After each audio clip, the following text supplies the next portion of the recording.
سلوک کیا حضور اکرم سے. اس کے بعد فوری انہوں نے کیا کیا, وہاں سے گئے, جا کے غسل کیا, اس کے بعد واپس آئے, آ کر کہا کہ حضور میں اسلام لانا چاہتا ہوں. سبحان اللہ. تو وہ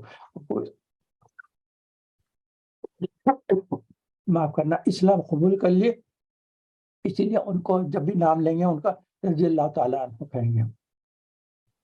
جب یمامہ پہنچے انہوں نے قریش کو نوٹس دے دیا کہ جب تک حضور اکرم صلی اللہ علیہ وسلم کی اجازت نہ دیں گے, یمامہ سے اس علاقے سے تم کو کوئی غلہ نہیں ملے گا, اور اس علاقے سے کوئی قافلہ قریش کا گزر نہیں سکتا, کیونکہ ہم ان کے اوپر حملہ کر سکتے ہیں, ان کو اجازت نہیں دیں. سبحان اللہ. اس کے علاوہ یہ جو احسان کا معاملہ ہے غلام کی طرف سے, ایک دو واقعات اور بیان کر کے ختم کرتا ہوں. غزوہ بنی مستلق ایک ہوا تھا جس میں جو لوگ اریسٹ ہوئے تھے, پکڑے گئے تھے, جو غلام بنائے گئے تھے, ان میں جویریہ رضی اللہ تعالیٰ عنہ بھی تھے. جب حضور صلی اللہ علیہ وسلم کو پتہ چلا کہ یہ وہاں کے جو لیڈر کی بیٹی تھی, ان کو حضور صلی اللہ علیہ وسلم نے بلایا. اس کے بعد ان کو جو شخص نے خرید لیا تھا اس کو اس کا پیسہ دے کر ان کو لیا اور آزاد کیا. اس کے بعد ان سے حضور اکرم صلی اللہ علیہ وسلم نے نکاح کیا. تو جب صحابہ کو پتہ چلا کہ حضور نے ان سے نکاح کر لیا ہے, تو انہوں نے کہا کہ ہم ان کے ساتھ جو لوگ ہمارے پاس قیدی ہیں ان کو ہم کیسے قید رکھ سکتے ہیں, ان کے تو حضرت جویریہ کے رشتہ دار ہیں, ان کے علاقے کے لوگ ہیں, سب کو ساروں نے رہا کر دیا, چھوڑ دیا, ان کو احسان کیا. اس کے ساتھ ایک واقعہ بیان کر دوں میں کہ حضور اکرم صلی اللہ علیہ وسلم کے جب طائف کی لڑائی, جو بنو ثقیف سے جو لڑائی ہوئی, تو اس میں ایک لڑکی اریسٹ وہ قیدی میں بن کے آئی تھی. وہ کہنے لگی کہ حضور اکرم صلی اللہ علیہ وسلم کی میں بہن ہوں.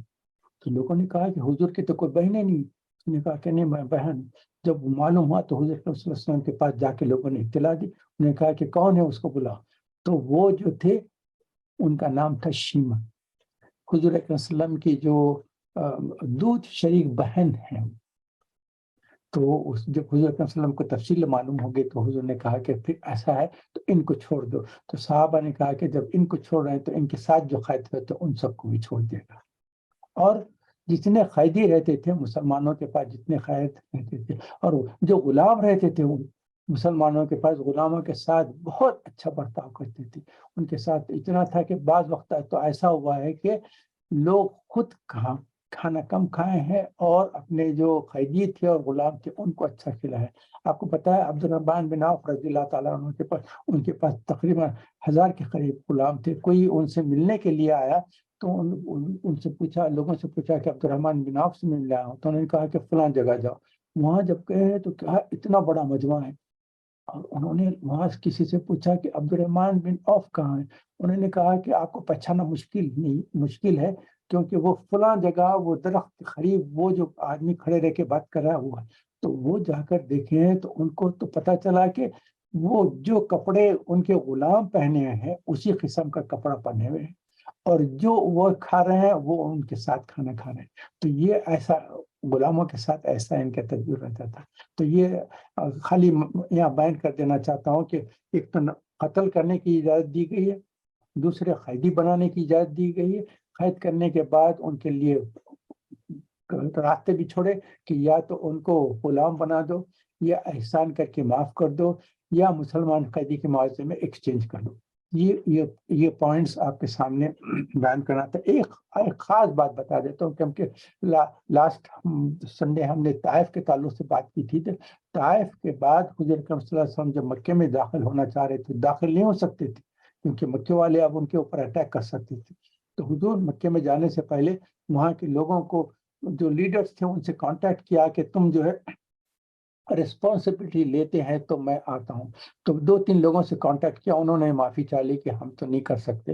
ایک تھے مطعم بن عدی تھے. ان کو جب پتہ چلا کہ حضور اکرم صلی اللہ علیہ وسلم ان سے ریکویسٹ کر رہے ہیں تو انہوں نے کہا کہ ہاں میں آپ کو اپنی سپورٹ میں مکے میں داخل کرتا ہوں. تو ان کے جو بچے تھے ان سب بچوں کو کہا کہ اس وقت ہتھیار باندھ لو اور تلواریں لے لو, ہم جائیں گے. باہر جا کے حضور اکرم صلی اللہ علیہ وسلم کو مطعم بن عدی اور ان کے بچے سارے مکے میں داخل ہوئے اور پکار پکار کے کہا ہے کہ دیکھو ہم اپنی سپورٹ میں اور اپنے ساتھ ہم محمد صلی اللہ علیہ وسلم کو لے کر آ رہے ہیں، اگر ان پہ کوئی حملہ کرے گا تو ہم اس کا بدلہ لیں گے، ہم نے ان کو اپنی سپورٹ میں لے کر آئے ہیں۔ تو ابو جہل اور دوسرے نے کہا کیا تم مسلمان ہو گئے؟ انہوں نے کہا کہ اسلام قبول نہیں کیا۔ تو انہوں نے کہا کہ بس جس کو تم نے سپورٹ کی ہے ہم بھی ان کو سپورٹ کریں گے، ان کے اوپر ایکشن۔ تو حضور اکرم صلی اللہ علیہ وسلم نے جب بدر میں قریشیوں کو شکست ہو گئی، اس کے بعد قیدی جمع ہو گئے، تو حضور نے پوچھا کہ جب تک یہ مطعم بن عدی کا انتقال ہو گیا تھا، حضور نے کہا کہ اگر مطعم بن عدی اس وقت رہتا اور اس وقت مجھ سے ریکویسٹ کرتا تو سارے بدر کے قیدیوں کو میں رہا کر دیتا، احسان کر دیتا۔ خالی یہاں بیان کر دینا چاہتا ہوں۔ اچھا، اب ہم آگے بڑھتے ہیں، آیت نمبر 4 پہ جا رہے ہیں۔ جو شہید ہوں گے ان کے اعمال ضائع نہیں جائیں گے، ہدایت ملے گی، ان کا حال سنور جائے گا۔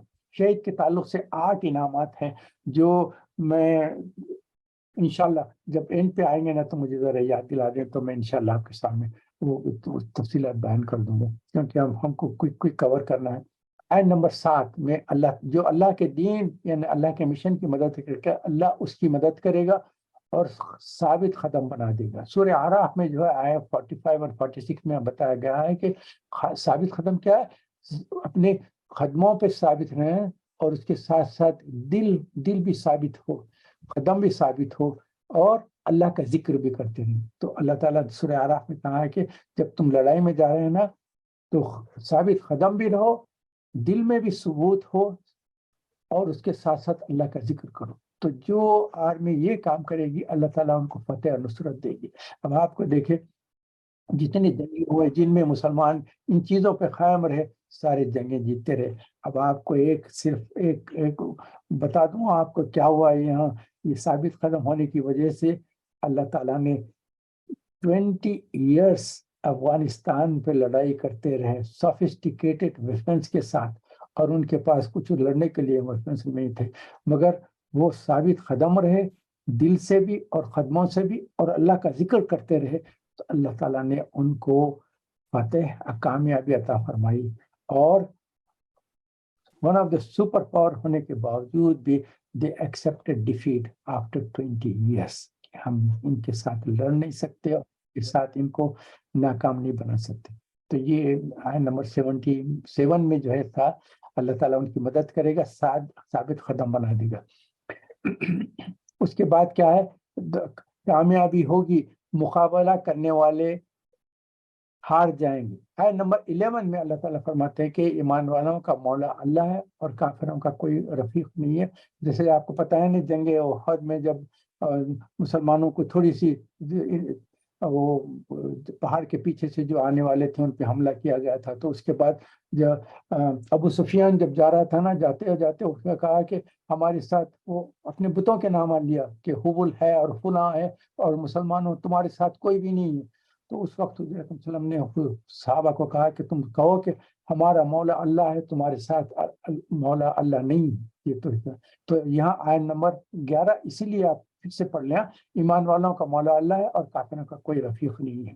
اس کے بعد ہم دوسرے رکوع پہ جاتے ہیں، یہاں جنت اور دوزخ کے لوگوں کے حالات بیان کیا گیا۔ ایمان والوں سے اللہ تعالیٰ کہتے ہیں کہ ایمان والے وہ ہیں جو اللہ سے ڈرنے والے ہیں، جو ایسے ہیں تو اللہ تعالیٰ ان کو انعامات کیا عطا فرمائیں گے، باغات ہیں، جنت میں محلات ہیں، وہاں پانی کے لیکس ہیں، پانی بہتے رہے گا، واٹر فالز بھی ہوں گے، وہاں نہریں بھی ہوں گے۔ اس کے ساتھ ساتھ اللہ تعالیٰ یہاں کچھ بتا دے جا رہے ہیں کہ وہاں کا جو پانی رہے گا، پانی کے جو نہریں رہیں گے صاف و شفاف رہیں گے، کسی قسم کی گندگی بو نہیں رہیں گی۔ وہاں کا جو دودھ رہے گا بہترین دودھ رہے گا، بہترین سفید جو دودھ بولتے ہیں، اور میٹھا دودھ رہے گا۔ اس میں یہاں کے دودھ کے جیسا، جہاں ہمارا پاس اگر دودھ کو آپ فریج میں نہیں رکھے تو تھوڑے دن کے بعد کیا اتر جاتا ہے، اس میں کف آ جاتا ہے، گندگی ہو جاتی، تو وہاں کا دودھ ایسا ان سارے ناپاکی سے صاف ستھرا۔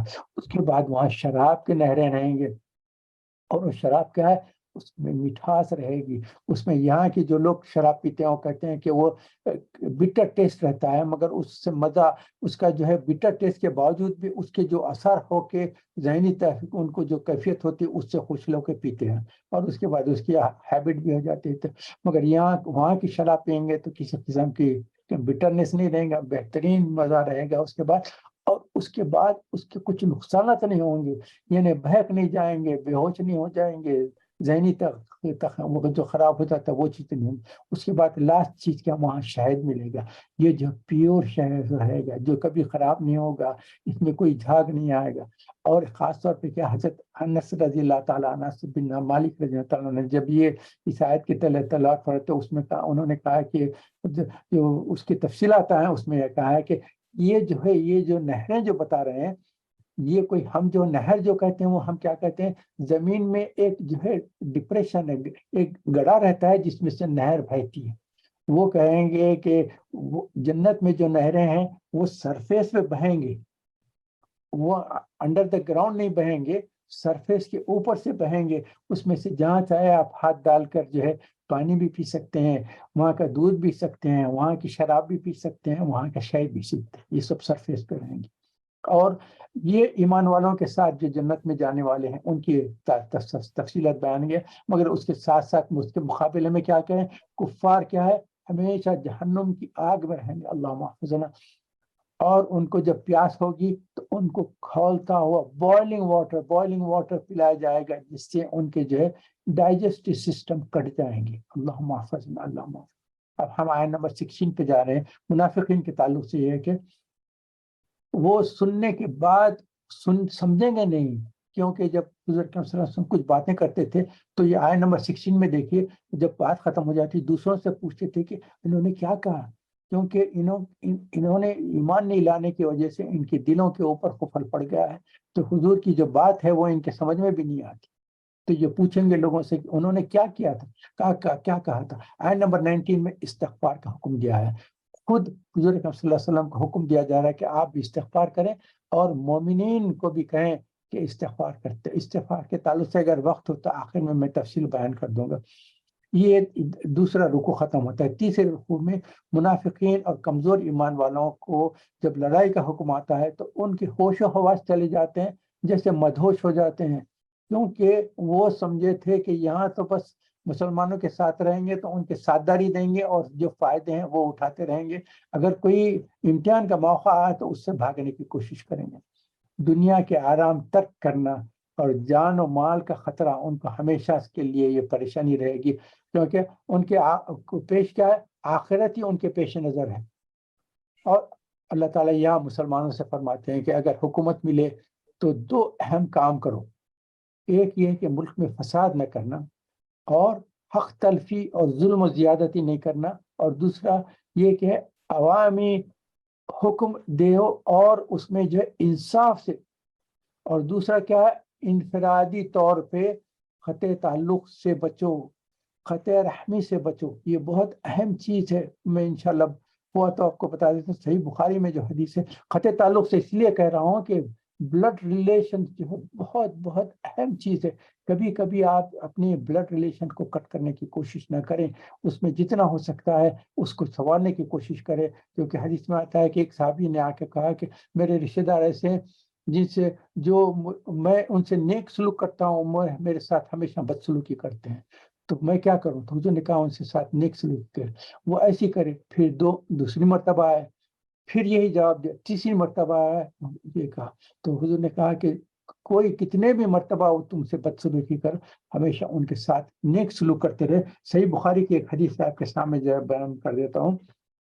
یہ حضور اکرم صلی اللہ علیہ وسلم نے کہا کہ جب اللہ تعالیٰ نے اپنی مخلوق پیدا کیے تو رحم کھڑا ہو گیا، رحم کیا ووم ہے، وہ کھڑا ہو گیا، رحمان سے چپٹ گیا۔ اس سے پوچھا گیا کیا بات ہے، اس نے کہا یہ مقام ہے ٹوٹنے سے تیری پناہ میں آنے کا۔ اس پر اللہ تعالیٰ نے فرمایا کیا تو اس سے راضی نہیں کہ تیرے ملانے کو میں ملاؤں اور تیرے کاٹنے کو میں کاٹوں؟ اس نے کہا ہاں، اس سے میں بہت خوش ہوں۔ اس حدیث کو بیان فرما کے راوی حدیث حضرت ابو ہریرہ رضی اللہ عنہ فرماتے ہیں اگر تم چاہتے تو یہ آیت پڑھ لو اور سنا۔ اس کی سند جو ہے ابو داؤد میں، ترمذی ہے، ابن ماجہ میں بھی ہے، بخاری کے علاوہ بھی.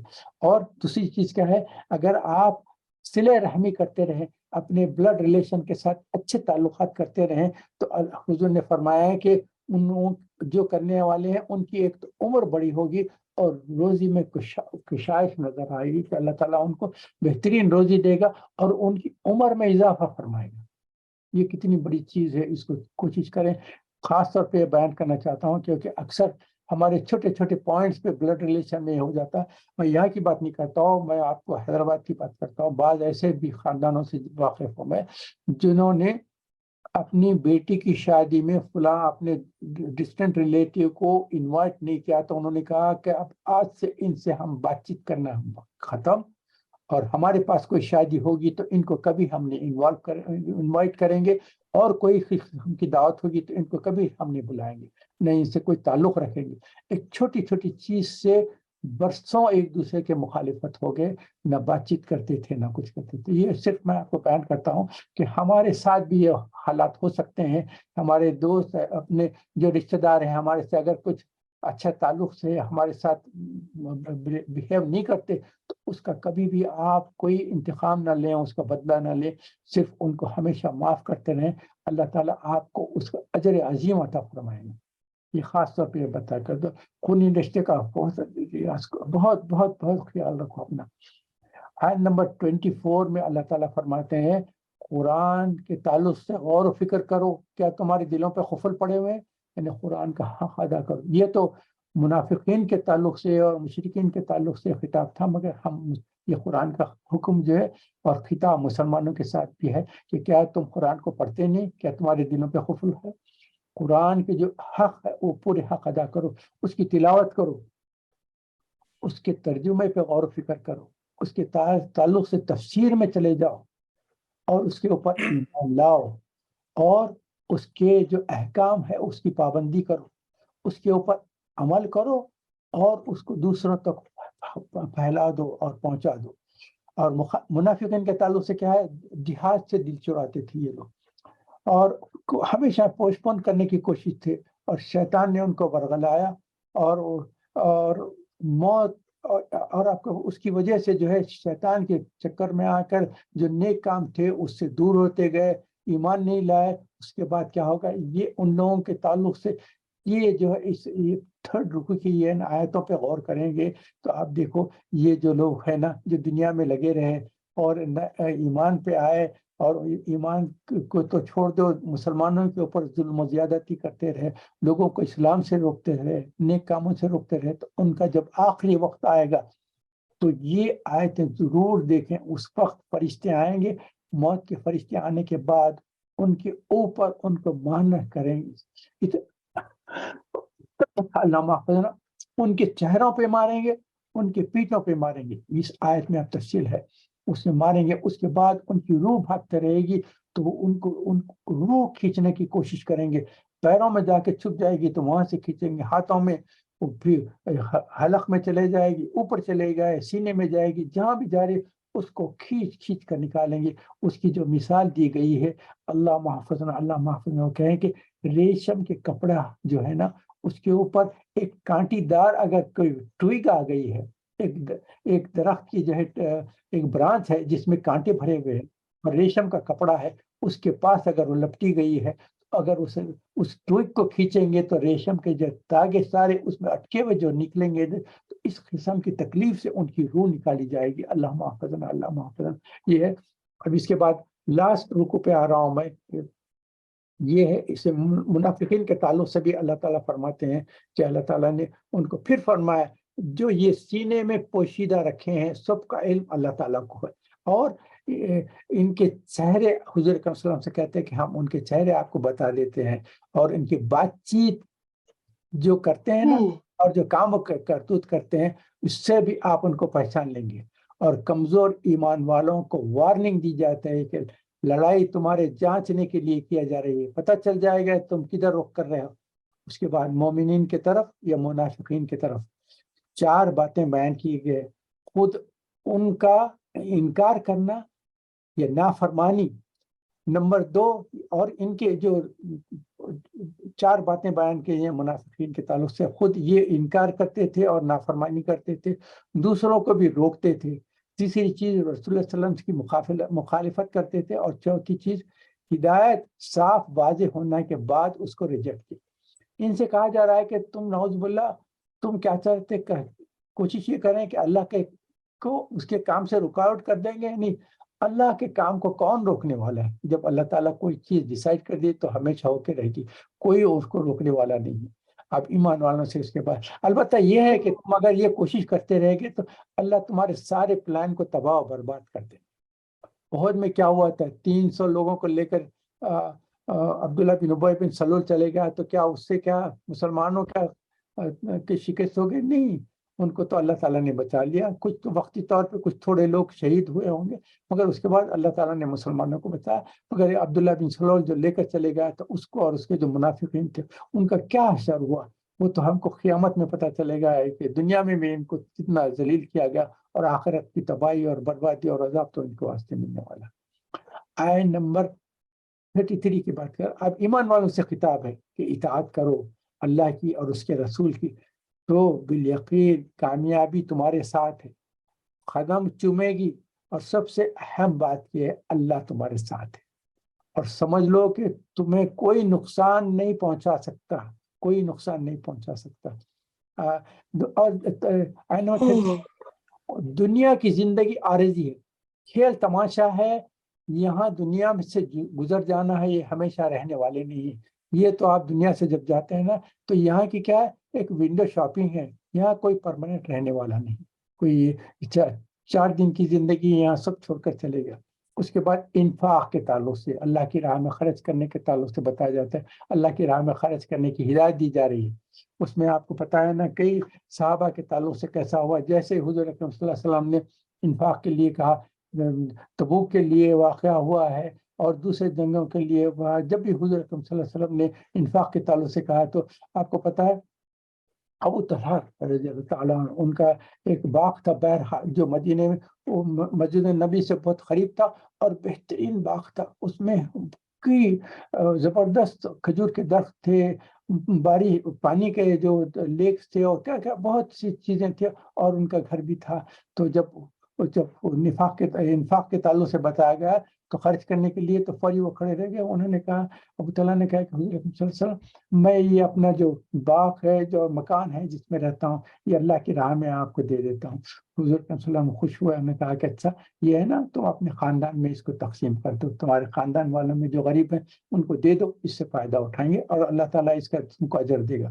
اور ابو دہدہ کے تعلق سے پتہ ہے نا, لن تنالوا البر حتى تنفقوا مما تحبون, جو 4 رکوع ہے اس کی آیت پڑھی گئی. تو انہوں نے پوچھا کہ حضور یہ کیا ہے؟ تو انہوں نے کہا کہ جو تم کو سب سے بہترین پسند ہو چیز ہو اس کو اللہ کی راہ میں دو. انہوں نے کہا کہ جو میرا باغ ہے, میرا گھر ہے, اور ساری چیزیں ہیں, وہ مجھے سب سے زیادہ پسند ہے. تو انہوں نے کہا کہ یہ میں اللہ کے نام پہ اس کو صدقہ کر دیتا ہوں. تو حضور صلی اللہ علیہ وسلم خوش ہوئے.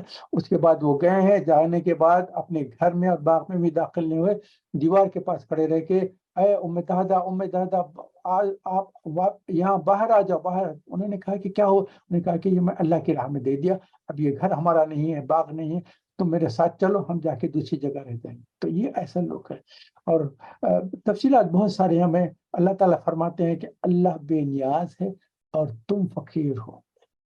اللہ تعالیٰ جو تم کہتے ہیں کہ قرض حسنہ دو, قرض حسنہ دو, کیا نعوذ باللہ کہ اللہ کو ضرورت ہے, اللہ نے تو تم کو عطا کیا. اللہ تعالیٰ کہتے ہیں کہ تم میرے راستے میں خرچ کرو, تو اللہ کے راستے میں خرچ کریں گے. اصل میں کیا ہے, تم فقیر ہو, اللہ غنی ہے. تو اللہ فرماتے ہیں کہ اللہ بے نیاز ہے, تم فقیر ہو, اور اگر تم نہ کرو گے تو کسی اور کو بھیج دے گا اللہ تعالیٰ. دین کو چلانے کے لیے تمہاری ضرورت نہیں ہے, یہ تم پر رحم کرم فرمایا کہ تم کو دین کے لیے قبول فرمایا. اگر تم نہ کریں گے تو تم اللہ تعالیٰ کسی دوسری قوم کو بھیج دے گا. جیسا علامہ اقبال نے کہا ہے, آیا یورش تاتار کے افسانوں سے, پازما مل گیا کعبے کو صنم خانوں سے. جو تاتار سے آئے تھے وہ مسلمانوں پہ حملہ کرنے, ان کو قتل کرنے, ان کو کرنے تھے, ان کو مٹانے کی کوشش کرے, تو اللہ تعالیٰ نے ان تاتاریوں کو بھی یہ جو پھر ان کو مسلمان بنایا.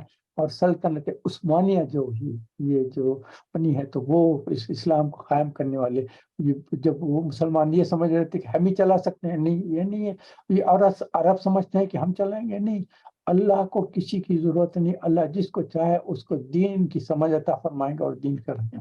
اور اس کے تعلق سے میں جیسا کہا تھا کہ اب اس یہ چوتھا آخری رکوع ختم ہو گیا، اس میں اللہ تعالیٰ فرماتے ہیں کہ اگر تم نہ کرو گے تو اللہ تعالیٰ کسی اور کو لائے گا اور دین کی خدمت دے گا۔ ہم یہاں سبحانک اللہم و بحمدک نشہد ان لا الہ الا انت نستغفرک ونتوب الیک، یہاں میں کہا تھا کہ آخر میں کچھ لوگوں کے سوالات تھے، اس کے تعلق سے میں جواب دینا چاہتا ہوں۔ ایک صاحب کا سوال تھا کہ سارے جنتی ہمیشہ جہنم میں رہیں گے کیا؟ نہیں، ایسا نہیں ہے۔ حضور اکرم صلی اللہ علیہ وسلم کا فرمان ہے کہ حدیث میں ہے کہ یا ایھا الناس قولوا لا الہ الا اللہ تفلحوا، یعنی اے لوگو، اے انسانوں، تم لا الہ الا اللہ کہہ لو تو تمہارے لیے جو ہے وہ جنت میں داخلہ کا ایک راستہ ہو جائے۔ ہاں یہ ہے کہ کچھ مسلمان اللہ محفوظ کرے، وہ اپنے گناہوں کی وجہ سے جہنم میں جائیں گے اور پھر وہاں سے پاک صاف ہو کر پھر جنت میں چلے جائیں گے۔